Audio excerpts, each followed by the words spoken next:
The lady who married my eldest son said something mean to me. She said I didn't belong here because I only finished middle school and I'm living off a pension.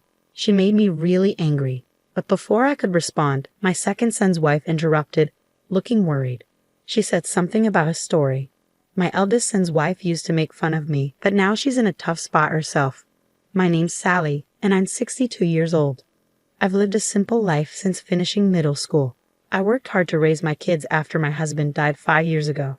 I've managed to stay healthy with support from others. I'm still doing some work my husband used to do, and though there are some issues, overall, I'm content. But something's been bothering me. Hey there, I've got a delivery for you, I say to the delivery person at my door. They handed me a single sealed envelope and a beautiful bouquet of flowers. The card on the flowers read, "Happy birthday," signed by my second son, Tyler. It was a surprise because I'd never received anything like this before. Back when Tyler was single, his now wife Ariana probably took care of such things. Tyler's a laid-back guy, while Ariana is more organized and thoughtful. They live about an hour away, but they visit occasionally to check in and invite me on trips with them. I called Ariana to thank her, and she sounded happy, saying, "Happy birthday. I heard you like flowers. Take care, and I can't wait to see you again." Ariana's such a great wife, almost too good for Tyler. But then there's the other sealed letter from my eldest son, Tom. When I opened it, I found a birthday card. Tom, who got married before Tyler, isn't the type to do something like this on his own. So it must have been his wife, Mary, who sent it. Mary has always been a big worry for me. She brags about being highly educated and working for a big company. She's got a strong personality and can be pretty snobby. She judges people based on their education and job, and if she thinks someone's beneath her, she'll make fun of them. Since I only finished junior high school and have been working all my life, she looks down on me. I knew she didn't respect me from the start, but over time she's become even more arrogant. She'd show up at my house unannounced and expect me to cook for her, saying she was too tired from work. Sometimes she'd even ask me for money without telling my son Tom, who's also well off. Tom, bless him, is like a husband to me, gentle and kind, so I tolerate Mary because she married him. But it hurts, and I don't feel good about it. Still, she wished me a happy birthday, so I felt like I should at least thank her. That's why I decided to give her a call. I called Mary, and she sounded tired, saying she needed to keep it short because of work. I thanked her for the birthday card she sent me. She quickly acknowledged it and then reminded me about an upcoming family dinner, telling me to dress nicely so she wouldn't be embarrassed. I agreed and said goodbye. She didn't even say congratulations, but that's just how Mary is, I thought to myself, feeling a bit disappointed. I wondered if there was anything I could do about the situation. A few weeks later, I had the chance to attend a dinner party with my relatives. It was for my niece's wedding. She's always been dear to me since she was little.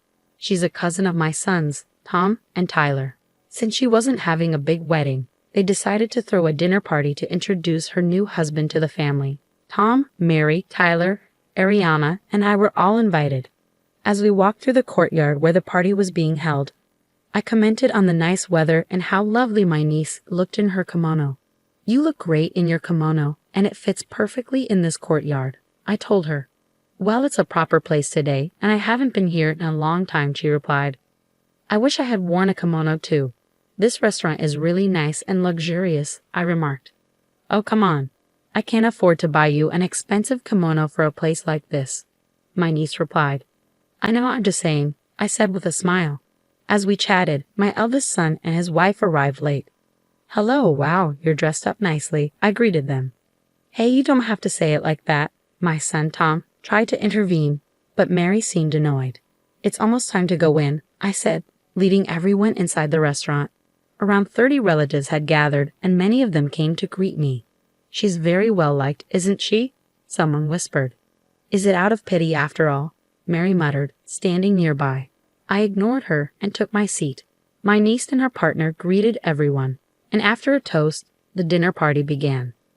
I had expected the restaurant to be in a rural area, but the food was impressive. They even had a good selection of sake. "It's no wonder they were featured in the Tokyo magazine," Mary remarked, enjoying her meal and drinking a lot of sake. The dinner proceeded peacefully, celebrating my niece's marriage. I was relieved to see that her partner seemed like a good person.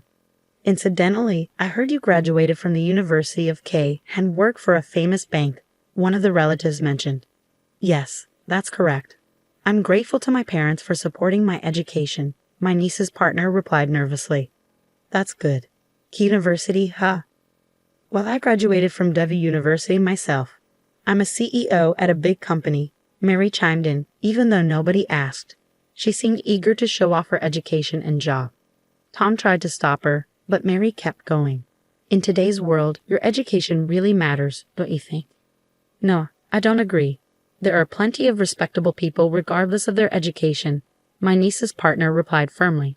But Mary didn't stop. I believe those who went to K University would understand that there are things only educated people can grasp. People without education are, let's say, at a lower level, right, Sally? She suddenly turned to me, but I already knew where this was going. I'm not sure, Mary. Maybe you've had a bit too much to drink. Why don't you step outside for some fresh air? I responded calmly, but it seemed to annoy her. What's wrong, Mary? You're being a bit harsh. Did you just tell me to leave even though I have a college degree and you only finished junior high? She snapped back. I don't get it. What's your problem? Tom tried to intervene, but I signaled him to stay quiet. It was time to address this once and for all, I thought. Mary, if you have something to say, say it. I encouraged her, though I already knew what was coming. She chuckled and then began. Let me be frank. If I were you, I'd be too ashamed to show my face in front of the family. You only finished middle school and have no qualifications. Everyone, including my niece and her partner, was watching us closely. I haven't seen you doing much since your husband passed away. You're unemployed at 62, nowhere near retirement age. Where I work, people are dedicated elite managers.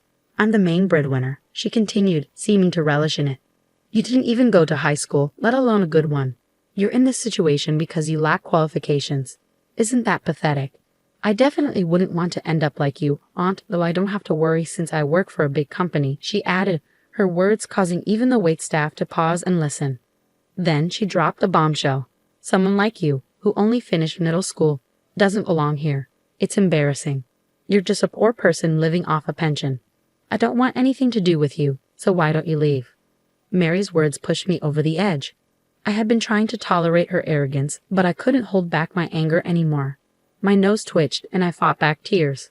I wanted to tell her to just shut up and listen, but before I could, Ariana, looking pale, interjected. Mary seemed confused as Ariana spoke.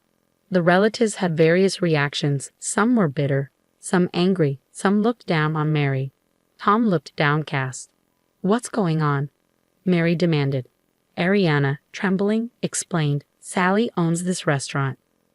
There was a moment of silence, then Mary laughed dismissively. Don't be ridiculous. What are you talking about? She scoffed. The manager and employees rushed to me. Boss, are you okay? She's amazing. She's helped me so much. Do you know what you're saying? The manager yelled at Mary. She turned to Tom, bewildered.